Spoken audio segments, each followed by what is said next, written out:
तिमीले पीतम्बर मुभीको ट्रेलर हेऱ्यौ? हेरे राम्रै लाग्यो, ठिकै छ। राम्रो लागेन ट्रेलर हेरेर म यति कन्भिन्स भयो कि म मुभी हेर्छु भने कि होइन मुभी हेर्छु भने, तर कस्तो भन्दाखेरि सुरु दिनमा या दोस्रो दिनमा मैले हेर्न पाइनँ त्यो चिज। अनि त्यसपछि ठ्याक्कै हिजो न्यु इयरको मौका थियो होइन, न्यु इयरको मौकामा अनि त्यसपछि हेरिदिउँ न त मुभी नै हेरिदिउँ, आज टाइम पास पनि हुन्छ, नयाँ वर्ष new year celebration new year celebration जस्तो पनि हुन्छ, हेरिदिउँ न त। अनि त्यसपछि कुन हेर्ने त भनेर अनि पीतम्बरको ट्रेलर एकदम प्रमिसिङ लागिरहेको थियो कि नेपाली मुभी हो, अब नेपाली अलिअलि मुभी सपोर्ट हो पनि गर्नु पर्यो। एकदम एकदम। अनि त्यसपछि कस्तो लाग्यो भन्दाखेरि मैले ट्रेलर हेर्दाखेरि चाहिँ बवाल लाग्यो, वाह लाग्यो कि त्यो एक्सपेक्टेसन नै हाई भयो कि। अनि ट्रेलर हेर नि त अझै एकचोटि। यो सुरुको आउँदाखेरि केजिएफ वाला भइरहेको आमा खेत।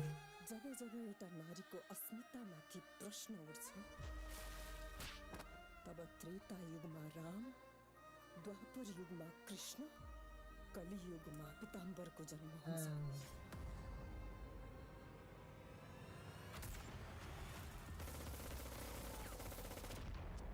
एक्सन्स त भरिपूर्ण यो बम के हो, कपी पेस्ट हान्दैछ त बम। धेरै ठाउँमा त्यस्तो फिल हुन्छ कि धेरै ठाउँमा त्यस्तो फिल हुन्छ। पेटमा पचाएर मुखबाट उकाल्ने एनाकोन्डाहरूको राज छ। अर्काको गुलामी धेरै गरियो, अब पुरै साम्राज्यमा राज गर्नुपर्छ।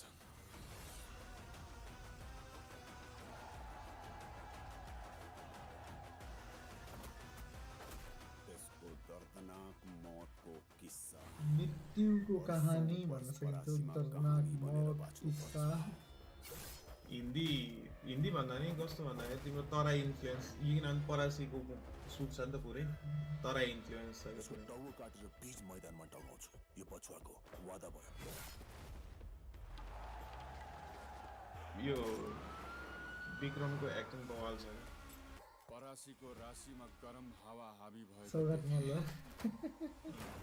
सौगात मल्ल सौगात मल्लको त सही होइन, सौगात मल्लको एन्ट्री नै बवाल छ कि, मतलब त्यो बिजिएम त्यो सबै कुराहरू के। सौगातलाई लुक्स पनि छ, लुक्स पनि स्वाद छ। यो भएन VFX धेरै कुराहरू VFX-को ल्याग छ। त्यो पनि किस्ता किस्तामा।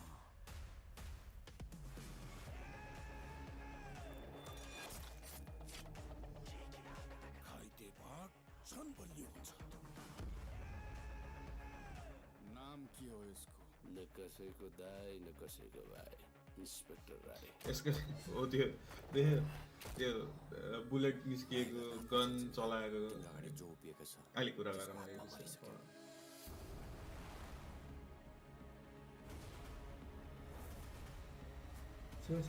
खतरा हुने त्यसको एक्टिङ बवाल छ, राम्रो छ, नेचुरल।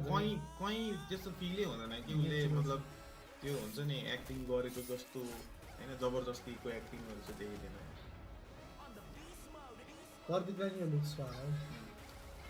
कस्तो भन्दाखेरि त्यो एउटा सिन आउँछ कि होइन, ठ्याक्क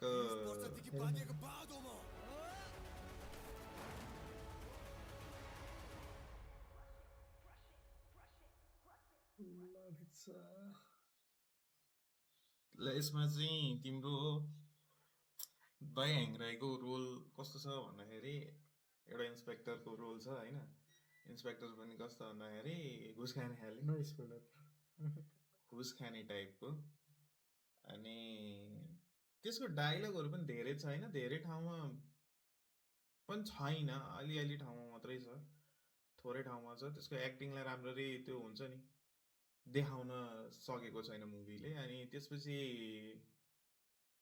यसमा चाहिँ अर्को भनेको ठिक छ, नेपालमा यतिको मुभी भनेको धेरै नै राम्रो हो होइन, तर धेरै कुराहरूमा काम पनि गर्नुपर्छ, जस्तो कि VFX-मा काम गर्नुपर्छ होइन।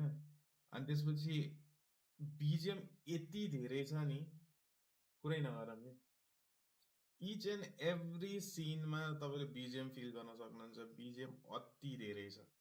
अनि त्यसपछि slow motion every time every क्यारेक्टरलाई देखाउँदा स्लो मोसन यति धेरै छ कि त्यो रिपिटेड फिल हुन्छ आफूलाई। किन भन्दाखेरि एकचोटि गरिसकेको कुरो एउटै क्यारेक्टरलाई स्लोमोमा गरिसकेपछि नेक्स्ट टाइम पनि गर्नुपर्छ भन्ने चाहिँ मलाई चाहिँ लाग्दैन, ओभर नै छ।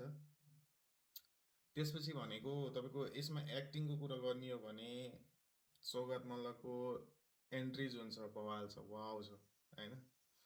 त्यसपछि तपाईँको एकदम हुन्छ नि तपाईँको हुक गर्ने पार्ट भनेको यसमा जुन प्रदीप खड्काको मम्मीको रोल गर्नुभएको छ सुरक्षा पन्त, उहाँको रोल चाहिँ एकदमै राम्रो छ होइन।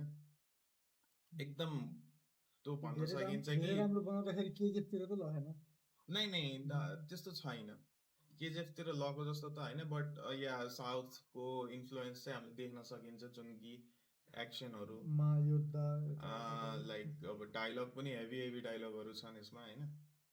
त्यसपछि अनुप विक्रम शाही एकदम बवाल, त्यो हुन्छ नि त्यो भिलनको रोल चाहिँ एकदम बखुबी निभाउनु भएको छ उहाँले, एकदम उहाँको रोल चाहिँ राम्रो छ। अनि हाम्रो मेन भिलन भनेको प्रमोद अग्रहरीजी, उहाँको एक्टिङ त झन् खतरा छ। तर कस्तो भन्दाखेरि उहाँको फाइट सिनहरू पनि छ, धेरै राम्रो छ। तर कस्तो फिल हुन्छ भन्दाखेरि एभ्री टाइम उहाँ एपियर हुँदाखेरि स्लोमो, त्यसपछि बिजिएम त्यो धेरै नै भइरहेको छ। अनि त्यसपछि इभन हाम्रो प्रदीप खड्काको एन्ट्री जुन छ स्टार्टिङको एन्ट्री चाहिँ वाउ नै छ। तपाईँहरूले त्यो मुभी हेरेर आफूले पनि फिल गर्नुहुन्छ। इन्टरभल भन्दा अगाडिको पार्टसम्म जस्तो भनौँ फेज 1मा चाहिँ एकदम राम्रो छ, स्टोरी टेलिङदेखि लिएर स्टोरीहरू पनि एकदम राम्रो छ होइन, ठिक छ। तर कुनै कुराहरू चाहिँ एकदम धेरै नै फिल हुन्छ, जस्तो कि मैले भनिसकेँ बिजिएम होइन, बिजिएम राम्रो हो नराम्रो होइन, तर एकदम धेरै ठाउँमा युज भएको छ, एभ्री टाइम युज भएको छ भन्दा नि हुन्छ। त्यसपछि घरिघरि एउटा सिन छ क्या मुभीमा, कस्तो भन्दाखेरि हिरोले हिरोइनलाई लाइक गाडीमा लिफ्ट दिएको जस्तो सिन छ होइन। त्यति बेला चाहिँ एनिमल मुभीको रणवीर कपुरको लुक्स त मलाई देख्ने बित्तिकै त्यो प्रदीप खड्कामा आयो क्या, त्यो फिल भयो क्या। एनिमल मुभीमा जस्तो हाम्रो रणवीर कपुरको जुन छ त्यो लुक्स सेम त्यस्तै, कोट होइन, कपाल बाँधेको फिल सेम भयो।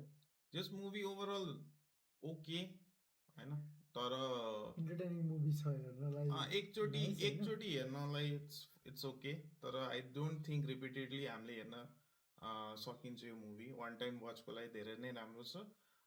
तर हो कामहरू चाहिँ गर्नुपर्छ होइन, वर्कहरू गर्नुपर्छ। Best part of the movie भनेको आई थिङ्क सौगात मल्लको एन्ट्री, अनि त्यसको एउटा इन्ट्रेस्टिङ भन्ने डायलग छ, त्यो चाहिँ स्वाहा छ त्यसलाई त्यहाँ। अनि बेस्ट पार्ट मलाई एकदमै त्यो एक्टिङ मन परेको भनेको सुरक्षा पन्त, अनि त्यसपछि तपाईँको यो हाम्रो प्रमोद अग्रहरीजीको एकदमै लाइक वाउ। अनि एउटा पोइन्ट म एड गर्न चाहन्छु के भन्दाखेरि सौगात मल्ल एकदम थिरेर उभिनु भएको छ कि, त्यो चाहिँ अलिकति उहाँलाई फ्लेक्सिबिलिटी नै भएन त्यो चिजमा होइन। त्यही भएर उहाँको एक्टिङहरू अहिलेसम्म हामीले हेरेको मुभीमा एकदमै नेक्स्ट लेभल छ, उहाँ एकदम राम्रो एक्टर हुनुहुन्छ। तर यो मुभीमा चाहिँ उहाँलाई प्रेजेन्टेसन जुन गरिएको छ नाइस छ, बट लाइक थिरेर उभिएको जस्तो कि फ्लेक्सिबिलिटी नै नै। त्यो एक्सन गर्दा चाहिँ ठिक छ, तर जस्तो कि उहाँलाई एकैछिन उभ्याउनु पर्यो जस्तो गर्दाखेरि चाहिँ खरक्क पऱ्यो जस्तो छ क्या उहाँको। बट ओभरअल मुभी राम्रो छ, वान टाइम वाचको लागि धेरै नै ठिक छ। तर इम्प्रुभमेन्ट चाहिँ चाहिन्छ। हाम्रो अब नेपाली इन्डस्ट्री भर्खरै अब इभल्भ हुँदैछ, यस्तो कुराहरू चाहिँ अब ल्याउँदैछ भनौँ त्यस मुभीहरूमा होइन। यति भन्दै हामी बिदा माग्न चाहन्छौँ। Subscribe to the channel for more news information about Nepali movie industry.